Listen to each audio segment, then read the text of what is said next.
Un soir, un père épuisé rentra tard du travail. En arrivant chez lui, il trouva son fils de 4 ans qui l'attendait devant la porte.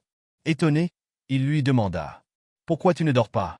L'enfant, le regard timide, répondit « Papa, je peux te poser une question ?»« Bien sûr, qu'est-ce qui se passe ?»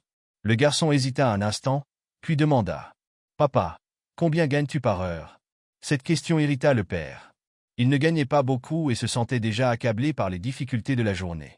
Il répondit sèchement « Pourquoi tu veux savoir ça ?»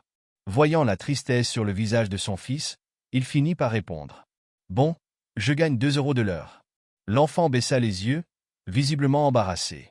Il murmura « Est-ce que tu pourrais me donner 1 euro ?» Cette demande fit exploser le père. « C'est pour ça que tu m'as posé cette question?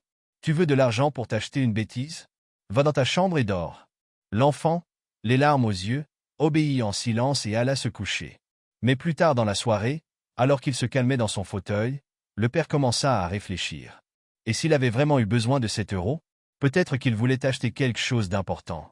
Pris de remords, il alla discrètement dans la chambre de son fils. « Tu dors ?» demanda-t-il doucement. « Non, papa, je suis réveillé, » répondit l'enfant.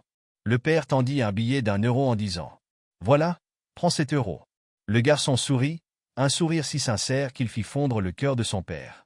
L'enfant attrapa l'euro et le glissa sous son oreiller.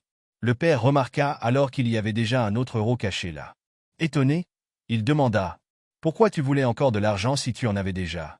Le garçon tendit les 2 pièces à son père, les yeux brillants d'espoir. « Papa, maintenant j'ai 2 euros. Est-ce que je peux acheter 1 heure de ton temps? Tu pourrais rentrer tôt demain pour jouer avec moi ?» Ces mots frappèrent le père comme une lame. Il comprit à cet instant combien son absence pesait sur son fils. Morale: l'argent ne rachète pas le temps perdu, mais il n'est jamais trop tard pour en offrir à ceux qui comptent vraiment. Le véritable luxe, ce n'est pas ce que l'on possède, mais les moments que l'on partage avec ceux qu'on aime. Alors, faites de votre temps un cadeau précieux. Parce qu'un jour, c'est eux qui pourraient manquer.